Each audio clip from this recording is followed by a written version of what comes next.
ሰላም ጤና ይስጥልን የተወደዳችሁ ክቡራትና ክቡራን ተመልካቾቻችን ሳምንታዊው ወደ እናንተ የሚደርሰው የስፖርት ገጽ መሰናዷችን ነው ተጀምሯል። በስፖርት ገጽ ቆይታችን እንግዲህ ከሀገር ውስጥም ከባህር ማዶም የተለያዩ ስፖርታዊ ሁነቶችን ታላላቅ ሰዎችና ስራዎቻቸውን የህይወት ተሞክሮ እንዲሁም ልዩ ልዩ ስፖርታዊ ሁነቶችን በስፋት ወደ እናንተ ወደ አድማጭ ተመልካቾቻችን የምናደርስበት የስፖርት ገጽ ፕሮግራማችን ነው።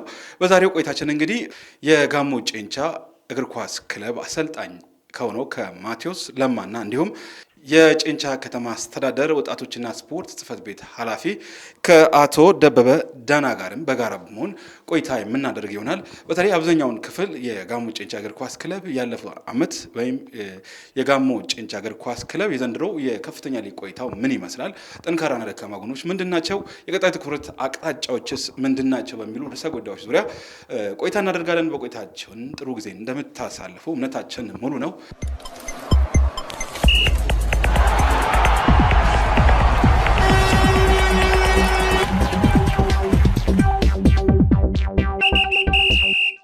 ጥሪያችንን አክብራችሁ እዚህ ስለመጣችሁ እጅግ አድርጌ አመሰግናለሁ። እኛም እናመሰግናለን። እሺ፣ በመግቢያም ለመግለጽ እንደወደድኩት የጋሞ ጨንቻ እግር ኳስ ክለብ የዛሬው አጀንዳችን ነው።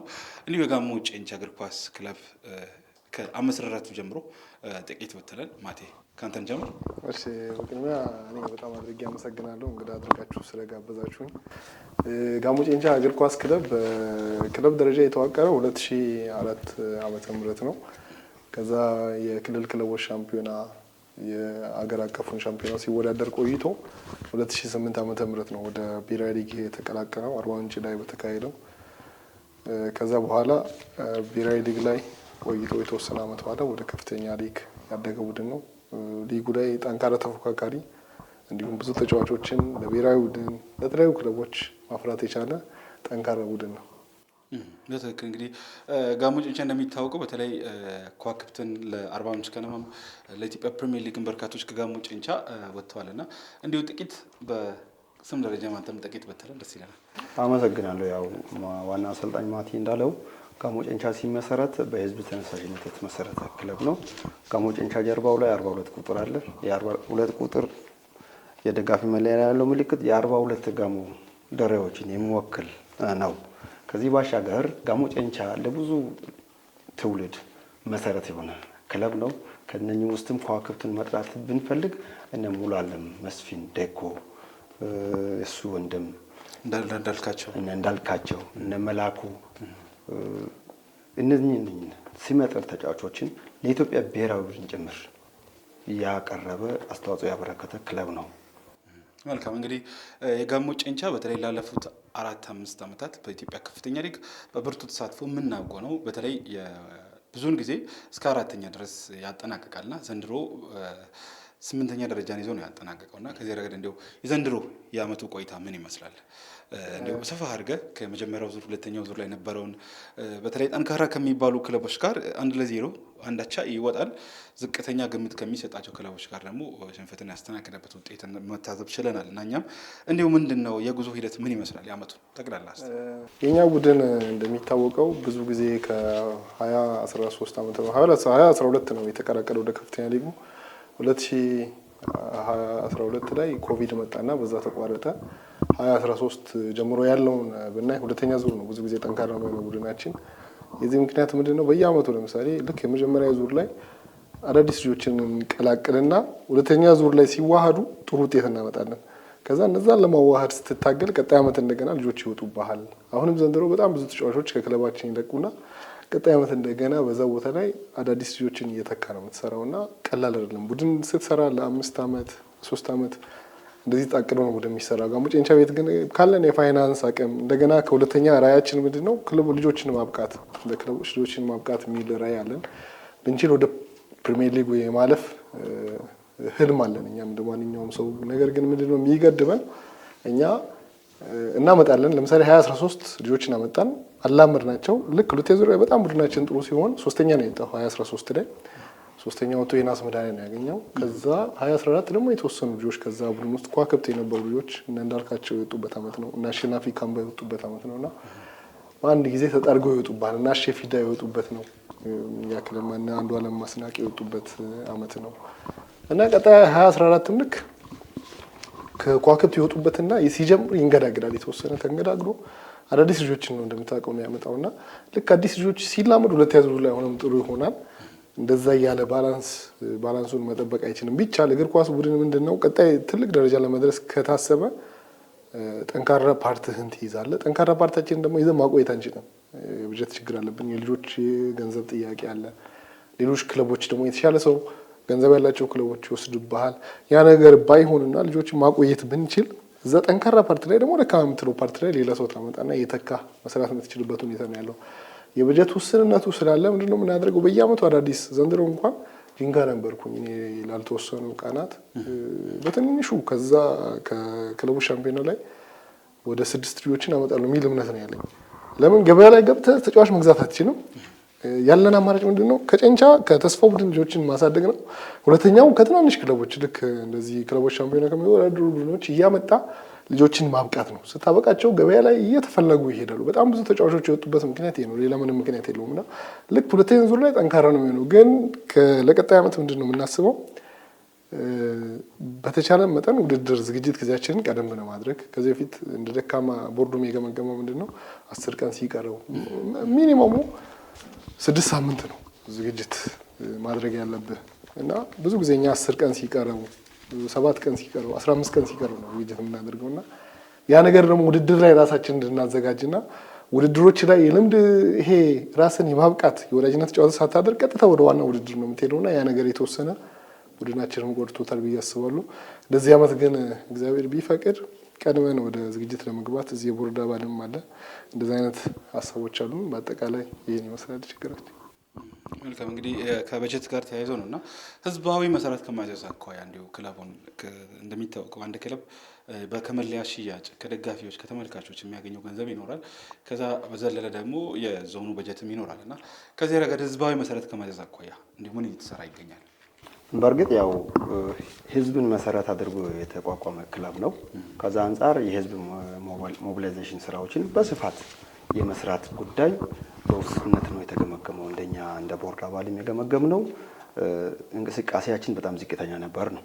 ብዙ ጊዜ በመንግስት በጀት ላይ ብቻ ተንጠልጥለን ስለምንቆይ ክለቡ ብዙ ጊዜ ችግር ውስጥ ይገባል ነው። ፈረስት ሃፍ ላይ ችግር ውስጥ ይገባል።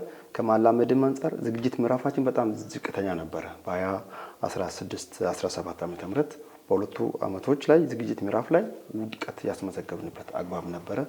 አንደኛው ማተር ያደረገው ምንድነው? ዝግጅት ጊዜ ስንሰጣቸው አልነበረም ለልጆች ካለን ሪሶርስ ውስንነት የተነሳ ከበጀት እጥረት የተነሳ ሰፋ ያለ ጊዜ ቢያንስ 2 ወር 1 ወር ያህል ጊዜ እየሰጠንም አልነበረም። ከዚህ አንጻር በመጀመሪያው ሲዝን ላይ ከፍተኛ ውድቀት ውስጥ ገብተን ተንገዳግደን ለሁለተኛው ሲዝን የምንሻገርበትና ከብቃት አንጻር ግን ታዳጊዎች በጣም ፐርፎርም እንደሚያደርጉ ያመንበት ጉዳይ አለ። ከብቃት ጋር ተያይዞ በጣም ፐርፎርም ያደርጋሉ። ሀያል ክለብ ከሚባሉ ለአብነት ቢጠቅስ ከፕሪሚየር ሊግ ወርዶ ከሚጫወቱ ከነ ወልቂጤ ጋር በአቅምም በገንዘብም በምንም ከማይመጣጠኑት ጋር እንኳን ፊት አድርገው የሚያሸንፉበት ስትሬንግዝ ነበረንና አንደኛው የበጀት ችግር ነው። ሁለተኛው ለነሱ በቂ የስራ ጊዜ ያለመስጠት፣ ለኮቺንግ ስታፉ ለአሰልጣኞች በቂ የስራ ጊዜ ያለመስጠት ችግሮች ነበሩና አሁን ግን ለቀጣይ ዓመት የያዝነው ዳይሬክሽን ምንድነው? አንደኛ ከንግዱ ማህበረሰብ በደረጃ ሊያመራው ብለን ከፋፍለን ከአመታዊ ግብራቸው ጋር ለክለቡ የአባልነት ማውጮ የሚከፍሉበት አግባብ ተወያይተን የተማመንበት አግባብ አለ። ወደ ትግበራ ልንገባ ኦሬዲ ይሄን በጀት ዓመት ማጠናቀቅ ነው የምንፈልገው። ሁለተኛው ነገር ከፓብሊክ ሰርቫንት አንጻር እያንዳንዱ ፓብሊክ ሰርቫንት ከወራዊ ደሞዙ ይሄን ክለብ መደገፍ እንዳለበትና ለክለቡ የሆነ ነገር ማድረግ እንዳለበት በየተቋሙ ተወያይተን ውሳኔ ያስተላለፍንበትና ወደ ትግበራ እየገባን ያለበት አግባብ አለ። እብንፍ የገጠር መሬት መጠቀሚያ አርሶ አደር በራሱ ይሄ ክለብ የኔ ነው ብሎ በሁለት እጅ ይዞት ተሸክሞ ይሄን ክለብ ማሻገር እንዳለበት እቅድ አዘጋጅተን ተሽከርካሪ ማህበራት ከመናሪያ በሚወጡበት አግባብ ሁላ ለዚህ ክለብ የሆነ ነገር የሚያደርጉበትን ወስነን እቅድ አካል አድርገን ውሳኔ አሰጥተን እቅዱ ላይ ወደ ትግበራ ለመግባት ዝግጅት የጨረስንበት አግባብ ስለሆነ የአምና ውድቀት በዘንድሮ ዓመት ይከሰታል ብለን አንጠብቅም።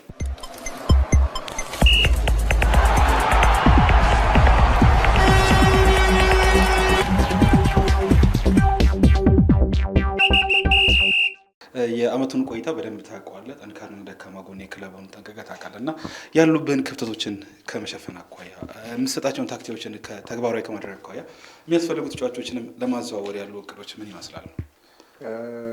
ቅድም እንዳልኩ ገበያ ላይ ወጥተን ከከፍተኛ ሊግ ማዛወር አንችልም። ልጆችን ከሌሎች ጠንካራ ቡድኖች ማዛወር አንችልም። ምንድነው የሚገድበን? የአቅም ውስንነት። የኛ ቡድን መክፈል የሚችለው ሌቭል በላይ መሄድ አንችልም። ከሌሎቹ ጋር መወዳደር አንችልም። በክለባችን በሚመደብልን በጀት ነው መሄድ የምንችለው።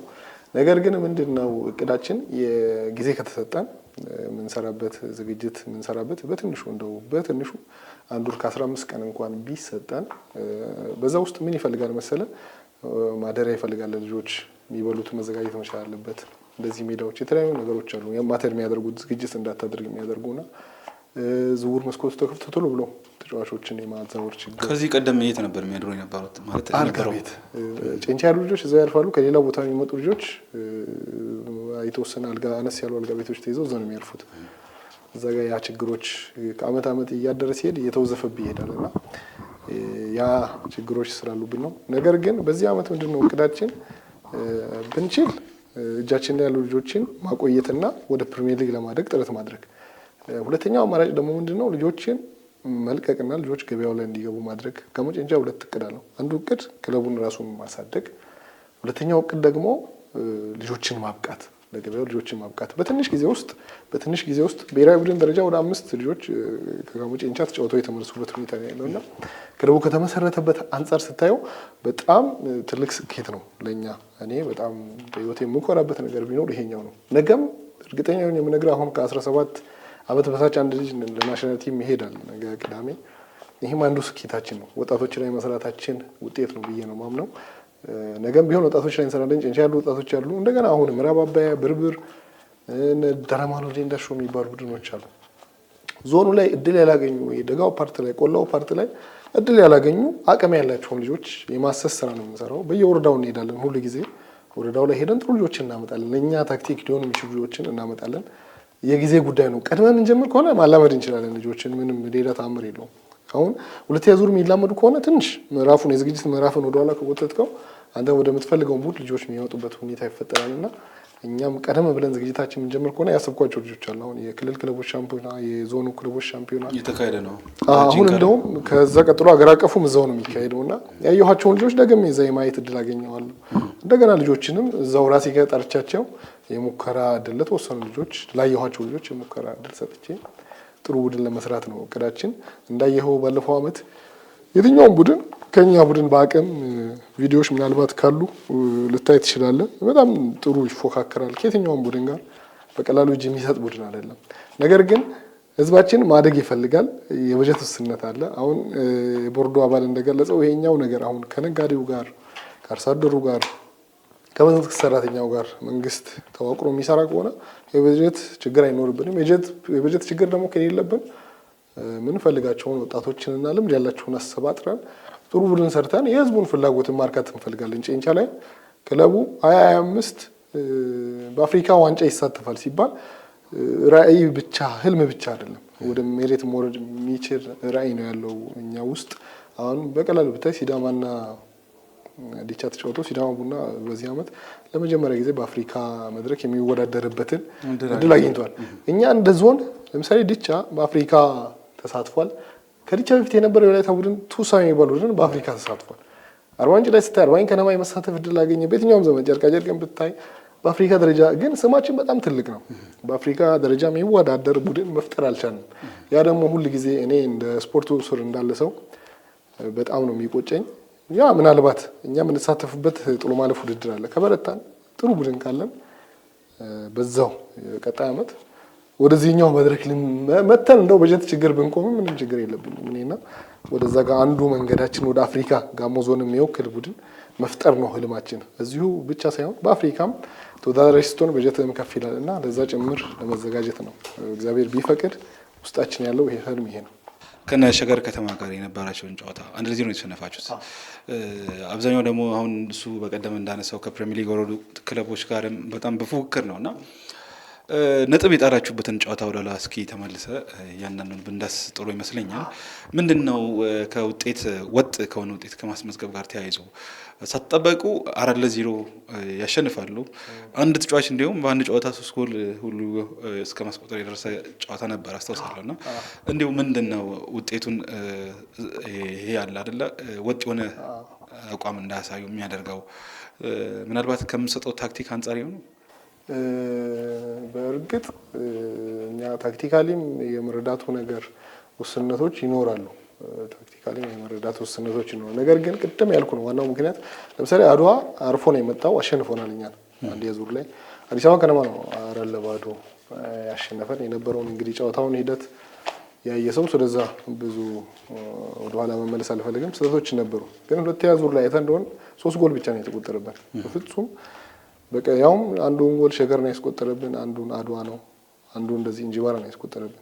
ሁለተኛ ዙር ላይ 3 ጎል ብቻ የተቆጠረበት ቡድን ነው። ዝቅተኛ ጎል የተቆጠረበት ከፍተኛ ነጥብ የሰበሰበ ቡድን ነው የሰራ ነው። መሰረታዊ ችግሩ አንደኛ ዙር የነበረው መሰረታዊ ችግር ምንድነው? ሊጉ ላይ ልጆችን ወደ 6 ልጅ አካባቢ ከቡድን ወጥቶ ሌላ ሰው ጨምረ ማዋሃር ነው ትንሽ የተወሰነ ችግር የፈጠረብን። ለምን የተዘጋጀ ነው 10 ቀን ነው።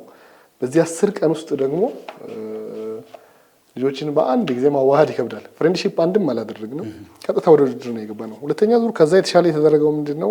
የተከበሩ የቦርድ አባልም ነበሩ፣ በወቅቱ የነበረውም ከንቲባ ሂዱና ዝግጅት የተወሰነ ቀን ሲቀረን ውጡ፣ ወደ ሐዋሳም የትም ሄዳችሁ ወዳጅነትም አድርጉ ተባልን። ልክ ሁለተኛ ዙር ላይ ምንድነው ያደረግነው? ቦዲቲ ከነማ ጋር ተጫወትን፣ 0-0 ያን ጨዋታ ወዳጅነት ጨዋታ ማለት ነው አደረግን። ከዛ ወጣን፣ ሐዋሳ ላይ ሸገር ጋር ተጫወትን፣ ሸገርን 2-1 አሸነፍን። ከዛ በኋላ ወደ ውድድሩ ገባን። አነሳም በዛ ቡድናችን ምን ይመስላል ቅርጹ የሚለውን ወደ ውድድር ሳንገባ ማየት ይቻላል። ከዛ በኋላ ለቀጣይ ውድድሮች ተጠቀመን። ሁለተኛ ዙር ላይ 3 ጎል ብቻ እንዲቆጠርብን ዋናው ምክንያት ይሄ ነው። ታክቲካል ልጆች አዌርዱን በልምድ አገኙ ከወዳጅነት ጨዋታዎችና ቀድሞ መዘጋጀት አድቫንቴጁ ይሄ ነው። ግን በጣም ባስቦ ይቆጨኛል እንደ ዙር ላይ ያሳለፍነው ጊዜ በዚህ አመት ብቻ አይደለም። ለምሳሌ 2013 ላይ ሁለተኛ ዙር ላይ ከኛ በላይ የሰበሰበ የለም። ከኛ ቡድን በላይ 26 ነጥብ አካባቢ ነው የሰበሰበው ሁለተኛ ዙር 2013።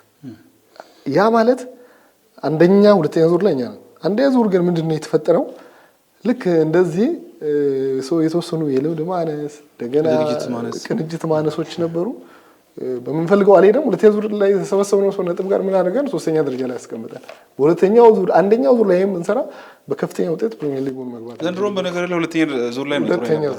ባለፈው አመት አይተን እንደሆነ አዲስ አበባ ላይ ነው በጣም ጥሩ ነጥብ የሰበሰብነውና ቡድናችን ቀድሞ ወደ ዝግጅት የሚገባ ከሆነ በጣም እርግጠኛ ሆኜ የምነግርህ ከየትኛውም ቡድን የተሻለ ተፎካካሪ መሆን የሚችልበት ሁኔታ ይኖራል። በዚህ አጋጣሚ እንደውም ለጋሞ ጨንቻ ቦርድ አባላትም እሱም አለ ወንድሜ ጸሐፊው ማስተላልፈው መልእክት አደራችሁም በትንሹ ውድድር ሳይጀምር 1 ወር ከ15 ቀን እያለ ወደ ስራ እንግባ። የተጫዋቾች ውል ይለቅ። የተጫዋቾች ለምሳሌ ከኛ ጋር ዝግጅት አድርገው ጥለውን የሄዱ ተጫዋቾች አሉ። በተለይ በሁሉም 3 አመታት ብታይ እኛ ውል የምናስጠድቀው ነገ ነው ውድድሩ ሲባል ዛሬ ነው ውላችንን የምንጨርሰው። ያ ምን ይጠቅማል? ተጫዋቾች የተሻለ ሲያገኙ አንተን ጥለው ይሄዳሉ። ምንም ውል ስለሌለ መያዝ አትችልም። እና ቢቻል ፈልገን ያመጣናቸው ልጆችንም ቀድመን ውል ብናስገባቸውና በዛ ውል መሰረት ልጆች ውላቸው ቢጸድቅ ከዛ ወዲያውኑ እኛ ወደ ዝግጅት ብንገባ የተሻለ ውጤት ይመጣል የሚል እምነት አለ።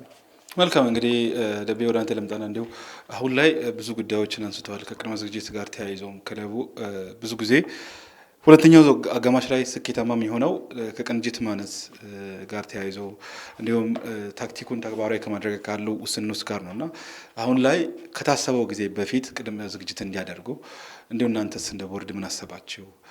ከዚህ ቀደም ከምታደርጉት በተለየ ሁኔታ። አመሰግናለሁ። እንግዲህ ያው ዋና አሰልጣኝ ማቲ እንደገለጸው በእርግጥ መጀመሪያ ላይ ብዙ ጊዜ የታክቲክም ችግሮች አሉ፣ የመቀናጀትም ችግር ነበርና እኛም ፈረስት ሃፍ ላይ እሱን ስናይ በ2017 አስተዳደራዊ እርምጃ ነው የወሰድነው። በኮቺንግ ስታፉ ላይም እርምጃ ወስደናል። ምን እንዲሁ ለምሳሌ ያህል ቦታ ሽፍት የማድረግ ወደ ኋላ የመመለስ ከዛ በኋላ ሌላ ቦታውን የሚመጥን ሰው እዛ ቦታ ላይ የመሰየም አይነት እርምጃዎችን ስንወስድ ነው ወዲያውኑ ውጤቱን መቀልበስም የቻሉትና ዘንድሮ ግን ያሰብነው ምንድነው ኦልሬዲ አዲስ ካንቲባም መጥቶልናል፣ የቦርዱ ሰብሳቢ። ከእሳቸው ጋር ሰሞኑን ፕሮግራም ይዘናል ውይይት ለማድረግ። እሳቸውም ለስፖርቱ ቅርብ ሰው ስለሆኑ ይረዱናል ብለን ነው የምናስበው እና ገና ከወር በላይ ቀናት እያሉ ማቲ ጥሪ እንዲያስተላልፍ አምና አሁን የተከሰተው ምን ነበረ? አንድ ቀን ሲቀረው ነው የዋና አሰልጣኝ ውል ያደስ ነው። ዘንድሮ ሰኔ 30 ላይ ያልቃል ውሉ። አሁን ግን ቀድመን ለሁለት ዓመት ውል አድሰናል። የሱን ስለጨረስን ከዚህ በኋላ የምትፈልገውን ተጫዋች መቆየት የሚችለውን እንድታቆይ መሄድ የሚችለውን እንድትለቅና በእነሱ ቦታ ሌላ ሰው ቶሎ እንድታመጣ ብለን እስከ ጂንካ ይላክ ነው። በእኛ በጎ ፈቃድ ነው። ጂንካ ላይ ክለቦች ሻምፒዮና እንዲመለምል መረጣ እንዲያደርግ። አሁን ደግሞ አገር አቀፍ ጫውታውንም እንልከዋለን፣ መረጣ ያደርጋል።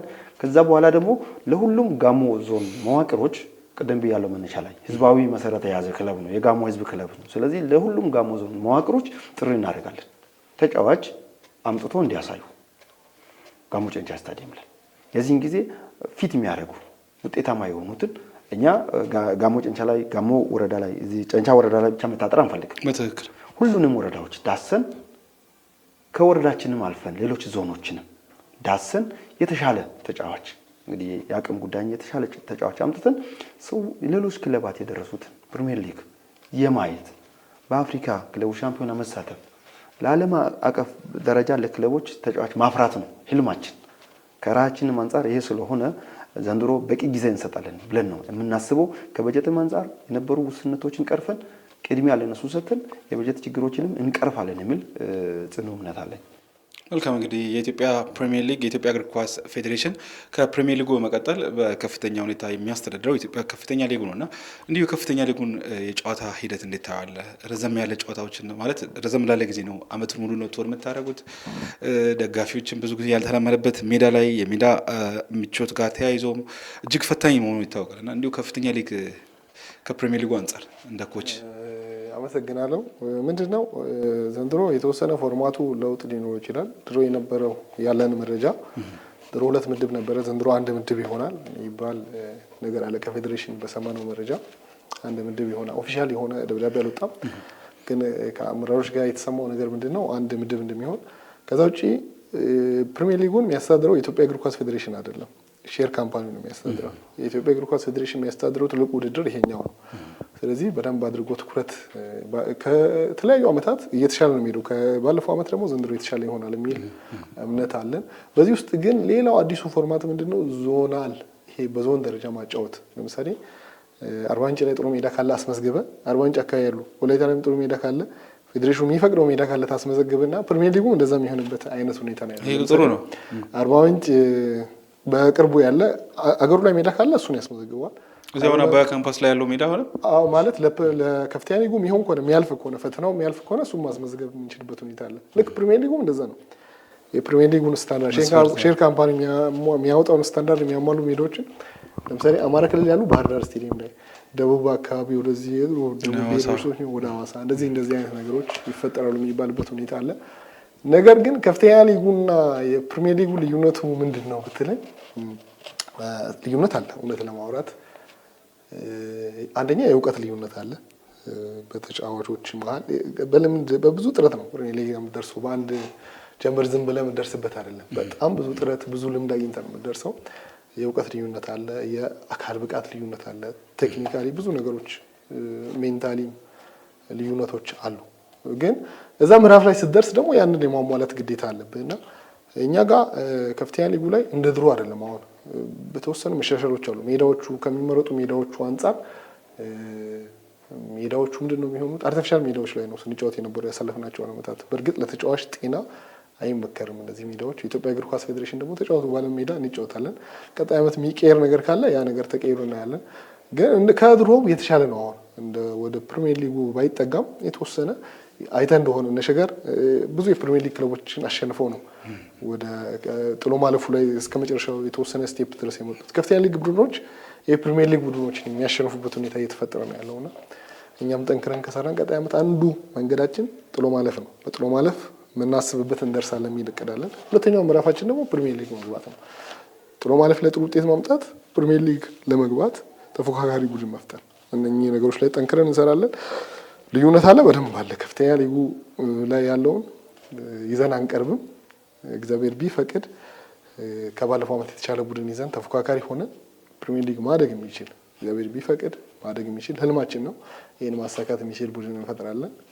ካልሆነም በከፍተኛ ሊጉ ደግሞ ወደ አፍሪካ መድረክ የሚባለውን መንገድ ለማሳካት በቻልነው መጠን ጥረት እናደርጋለን። የጋሞ ጨንቻ እግር ኳስ ክለብ የጋሞ ጨንቻ ወይም የጨንቻ አካባቢ ብቻ ሳይሆን የመላው ቀደም አንተም ብለህ ገልጸሃልና የዞኑ አምባሳደር ነው። ከዚህ ረገድ እንዲሁም ሌሎች ወረዳዎችም በዚህ ጉዳይ ላይ እንዲተባበሩ ያላቸውን በገንዘብ ከመደገፍ አኳያ አሁን ቅድም አንስተሃልና ምንድነው ይሄ የትራንስፖርት ባስም በቅርብ የሆነ ጊዜ ሰምቼ ነበርና እንዲሁ እሱ በምን ደረጃ ላይ ደረሰ? እሱ ሲደስ በምን ደረጃ ነው? እና እንደ ክለብ ከሚያስፈልጋቸው መሰረታዊ ጉዳዮች አንዱ የትራንስፖርት ባስ ነውና አሁን ላይ ምን ደረጃ ላይ ደረሰ? እስቲ እንግዲህ ያው እውነት ለመናገር ያው ወደ ብሔራዊ ሊጉ ክለቡ እንዳደገ ትራንስፖርት ባስ ያስፈልጋል በሚል ሎተሪ ሽያጩላ ጀምረን ነበረ። አጋጣሚ ያው ስንሄድ ሂደት ላይ የገንዘብ እጥረት ገጠመን። ተጫዋች ማብላት አቃተን። ደሞዝ መክፈል፣ ተጫዋች የምዝገባ ክፍያ መክፈል ሲያቅተን እነኚህ ክፍያዎች በሙሉ በዛ ዞግ የተሸፈኑበት አለና አሁን ደግሞ ግዴታ ነው።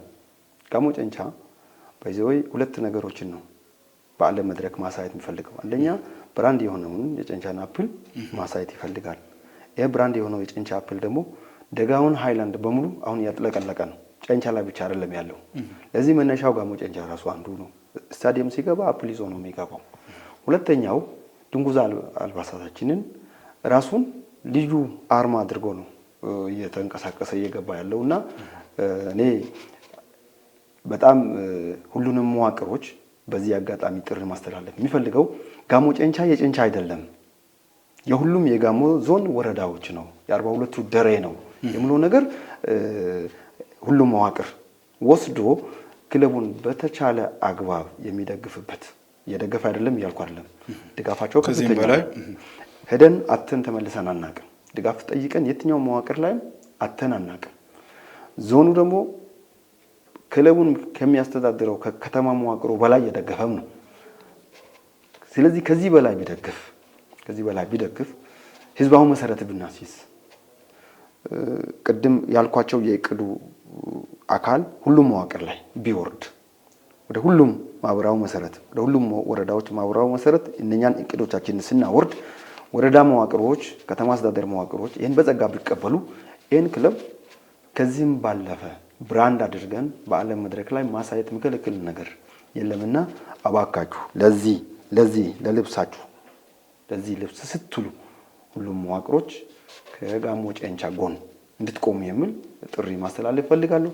እኛ ደግሞ ከጋሞ ጨንቻ ክለብ ተጫዋቾች ጋር ሲወድቁ ምን ወድቅ፣ ሲነሱ የምንነሳ፣ ሲያለቅሱ የምናለቅስ፣ ሲደሰቱ የምንደሰት መሆን ነው የምንፈልገውና ከኛ ጎን እንድትቆሙ ጥሪ ማስተላለፍ ፈልጋለሁ። በትክክል እንግዲህ እንደሚታወቀው እንደ ሀገርም የአማራ ክልል ክለቦች ለምሳሌ ፋሲል ከነማ፣ ባህር ዳር ከተማ ከአንድ አካባቢ ይወጣሉና በቀጣይ ምናልባት ጋሞ ጨንቻ ወደ ፕሪሚየር ሊጉ ካደገ አሁን ደግሞ ዳራማሎ ዲንዳሾም ብቅ እያሉ እና ብርብር ምዕራብ አባያ ወረዳም የዚህ የደቡብ ኢትዮጵያ ክልል ክለቦች ሻምፒዮና የተሳተፉ ነውና ምናልባት ሌሎች ተሳታፊዎችን ብቅ ሲሉ የእናንተም እንደ ተሞክሮ ተወስዶ ወደፊት በፕሪሚየር ሊጉ በብዙ ሁኔታ እንጠብቃለን። እንዲሁም ማቴ ብዙ ጊዜ አስተውላለሁ እና ሜዳ ላይ የዳኝነት ውሳኔዎችን እንዴት ታያዋል? በተለይ በከፍተኛ ሊጉ በአንድ ወቅት ያየው ነበር ማለት ፈጽሞ በማይጠበቅ ሁኔታ የሚታይ ጥፋትን ዳኛው ሲያልፍ አንተ ከዳኛው ጋር ገብተህ እስከ መጋጨት ደርሳለህ በአንድ ወቅትና እንዲሁ ዳኝነት ሁኔታ እንዴት ታያለህ? እውነት ለማውራት በፍጹም ዳኛ እንዲወግነኝ መፈልግ ሰው አይነት አይደለሁም። እንደገና የዳኛን ስህተት ቶለሬት አድርጌ ማለፍ የምፈልግ አይነት ስብዕና ያለኝ ሰው ነኝ። ነገር ግን ውጤት የሚያስቀይሩ ስህተቶች ሲኖሩ በጣም ነው ማዝነው። በዚህ ዓመት ብቻ ብነግርህ ሪፖርት ያደረኩት ወደ 9 ጎል ተሽሮብናል። በዚህ ዓመት ብቻ ቪዲዮዎች አሉ። ይሄን ስታይ ፕሪሚየር ሊግ ላይም ይሻላል ዲኤስቲቪ እየተላለፈ እና ብዙ ውጤቶች ተቀይሮብናል። ማሸነፍ የምንችላቸው ምናልባት ይሄ ደረጃ ሶስተኛ ሁለተኛ ላይ ሊያደርጉ የሚችሉ ውጤት የሚቀይሩ ስህተቶች ሲፈጠሩ አይቻሉና አንዳንድ ጊዜ ከወረዳ ስትመጣና ከዞን ክለብ ስትሆን ተመሳሳይ ቫልዩ አይሰጥህም። ያውቁሃል ማለት ነው። አዎ ማለት ከወረዳ እንደመጣ ይታወቃል። ከበጀት አንፃር እና የሆነ ሁኔታዎች አሉ አንተ የምትደመጥበት። ለምሳሌ እኔ ማጠፋው ጥፋትና የሆነ ክለብ የሚያጠፋው የሆነ ክለብ አሰልጣኝ የሚያጠፋው ጥፋት እኩል አይታይም። እኔ ቢጫ ማገኘው ጥፋት እሱ እንዳይመከር ይችላል። እኔ ቀይ ካርድ ማገኘው ጥፋት እሱ ቢጫ ላያይበት የሚችልበት አይነት ነውና በጣም ነው ብዙ ጊዜ ማዝነው። ግን ቶሌሬት አደርጋለሁ ብዙ ጊዜ ዳኞችን ስህተት ውጤት ካልቀየረ እኔ ብዙ አልጨቃጨቅም። ግን ውጤት የሚቀየር ስህተት ሲሆን በጣም እንደውም ቤት መጥቼ ሁሉ አላርፍም። በጣም ነው ማዝነው፣ በጣም ይቆጨኛል። ኢትዮጵያ እግር ኳስ ላይ ደግሞ የምታየው ነው። ጥሎ ማለፍ ላይ ታይቷል ይሄ ነገር። የኢትዮጵያ ፕሪሚየር ሊግ ላይ ታይቷል። በጣም ዳኞች ጋር መሰረታዊ የሆኑ ችግሮች ይታያሉና ብቻ የዳኞች ኮሚቴ መሄድ የሚያይ ካለ አብቅቷቸው ኩፐር ቴስት ማሳለፍ ብቻ ሳይሆን ዳኞችን ቴክኒካል ነገሮች ላይም በደንብ በቅተው ቢመጡ ኩፐር ቴስት ያልፋሉ። የኢትዮጵያ ዳኞች የኩፐር ቴስት ማለፍ ችግር የለባቸው። ቴክኒካል ፓርቱ ላይ ነው በጣም የሚቸገሩት። ያን ፓርት ደግሞ በደንብ አድርጎ ዳኞችን የሚመድቡ አካል ጥንቃቄ አድርጎ የሚመጣ ለምን እኛ ተዘጋጅተን ነው በጣም ያላነሰ በጀት አውጥተን ነው የምንሄደው። በአቅማችን ማክሲመም የሚባለውን በጀት አውጥተን ስለምንመጣ እዛሽ ላይ ጥንቃቄ ቢያደርጉ የሚል መልዕክት አለኝና በጣም አስቦ 8 እና 9 ጎል ማለት በጣም ነው የሚያምህ። 4ቱ እንኳን ቢጸድቅልህ ውጤትህን ይቀይረዋል እና በጣም ከተበደሉ ሰዎች አንዱ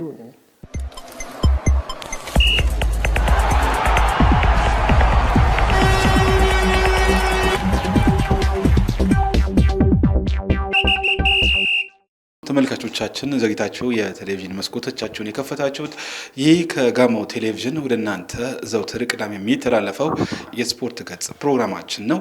አሁንም ቆይታችን ይቀጥላል። እንግዶቻችን ደግሞ የጋሞ ጨንቻ እግር ኳስ ክለብ ዋና አሰልጣኝና የጋሞ ጨንቻ እግር ኳስ ክለብ ቦርድ ጸሐፊ ጋር ቆይታ እያደረግን እንገኛለን። እንዲሁ ፕሮግራማችን ከማገባደዳችን አስቀድመን እንዲሁ የጋሞ ጨንቻ ቀጣይ ትኩረት አቅጣጫዎች ወደ ፕሪሚየር ሊጉ ከማሳለፍ ጀምሮ ያሉትን ስንቶችን ቀርፈው ክለቡን ወደ ፕሪሚየር ሊግ ለማሳደግ በሚደረገው ሂደት ላይ ምናልባት ቦርዱ ምን አይነት ስራዎችን እየሰራ ይገኛል? እናንተስ እንዳሰልጣኝ ያለ ዝግጅት ምን ይመስላል? የመጀመሪያው ግባችሁ እሱ እንደሆነ ተስፋ አደርጋለሁ እና ከማገባደዳችን በፊት ወደዛው ብንሄድ። አመሰግናለሁ። እንግዲህ ያው እንደ ቦርድ እኛ የ5 ዓመት ስትራቴጂክ ፕላን አለን ይህን ክለብ ፊት ከማውጣት አንጻር። ከዛ ውስጥ ደግሞ እየተጨለፈ የሚወሰድ የ1 ዓመት ዓመታዊ እቅዶች አሉን። ከነኛ እቅዶች አንደኛው ክለቡን ወደ ፕሪሚየር ሊግ ማሳደግ ነው፣ አሳድገን ማየት ነው። ከዛ አንጻር ሰፊ ጉድለቶችን አልፈናል። ከዚህ በፊት እድሎችንም አተናል። አሁን ግን እነኛን እድል ማባከን እንደሌለብን እንደ ቦርድ እየተነጋገርን እንገኛለን። ከዛ አንጻር ቅድም ብያለው የዝግጅት ምዕራፍን በስፋት ለኮቺንግ ስታፉ መስጠት ግድ ይላል ነው። እንዲያው ፓርቲ ይሄ ነው። ይሄንን ሰፊ ጊዜ ካልሰጠን ዞሮ በውድቀት ነው የምንገመገመው። ከዛ አንጻር አትሊስት ወር ከ15 ቀን ኦር 2 ወር እያለ የዝግጅት ጊዜ ሰጥተን በቂ የሆኑ ተጫዋቾችን መልምሎ እነኚህ ተጫዋቾች ለኔ በቂ ናቸው የሚለው ነገር ከአሰልጣኙ ጋር አግሪመንት መፈጸም ነው። ይሄን ካረግን በኋላ ከአሰልጣኙም ከቡድኑም የምንፈልጋቸው ነገሮች አሉ። ህዝብ የሚፈልገውን ቦርዱም ይፈልጋል። ለኛ ረጅም ጊዜ ብሔራዊ ሊግ ላይ መቆየት አንፈልግም። እንደሌላውም ክለብ እኛ መግባት እንፈልጋለን። ፕሪሚየር ሊግ ገብተን ተወዳዳሪ መሆን ነው የምንፈልገው። ይሄንን ከአሰልጣኙም እንፈልጋለን፣ ከቡድኑ አባላትም እንፈልጋለን፣ ከኮቺንግ ስታፉም እንፈልጋለን። ህዝባችንም ይሄንን ይፈልጋል። ሁለተኛው ነገር ደግሞ ምልመላና መረጣ ሰዓት ላይ ነፃ ገለልተኛ የሆነ ምልመላና መረጣ እንዲኖር እንፈልጋለን። አንዳንድ ጊዜ የሚከሰት ነገር አለ እኛ ጋር ክለቡን እኛ አሳድገናል የሚል አስተሳሰብ ውስጥ ያሉ ተጫዋቾች አሉ።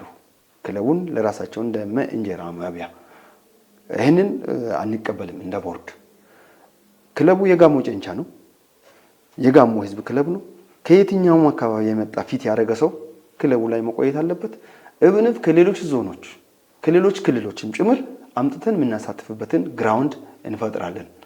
ከዚህ ባለፈ ከበጀት ጋር ያለውን ችግር በእቅዳችን መሰረት መሻገር መቻል ነው። አቅደናል፣ እንሻገራለን ብለናል። እያንዳንዱ ማብራው መሰረት ጋር ውይይት ጀምረናል። ካለታ ማብራው መሰረት ጋር ውይይት ጀምረናል።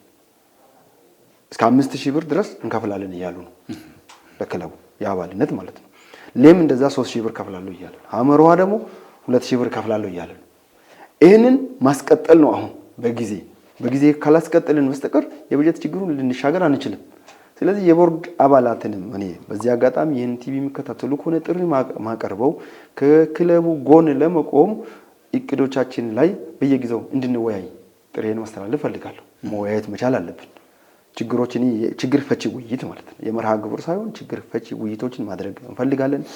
የተለያዩ ማህበራዊ መሰረቶቻችንን ጥሪ ማቀርበው እናንተ ጋር እንመጣለን፣ እንወርዳለን ወደ ታች። በምንወርድበት ጊዜ በመስጠት መቼም የጋሞ ህዝብ አይታማም። የማይታማው ህዝብ የወለዳችሁ ነጋዴዎች፣ የተሽከርካሪ ባለ ንብረቶች፣ የመንግስት ሰራተኞች፣ አርሶ አደሮች በምንጠይቃችሁ ጥያቄ ለጥያቄያችን መልስ በመስጠት ከጎናችን እንድትቆሙ ጥሪ ማቅረብ እፈልጋለሁ። ከዚህ ባሻገር ጋሞ ዞን ላይ ያላችሁ 20 መዋቅር ወረዳና ከተማ አስተዳደሮች ከወዲሁ እናንተ ጋርም ጥያቄዎችን ይዘን የመምጣት ፍላጎቱ አለን። ቀድሞ ስታደርጉ የነበራችሁትን ቸርነት ለኛ ከጎናችን እንዳትለዩ ጥሪ ማቅረብ ነው የምንፈልገው።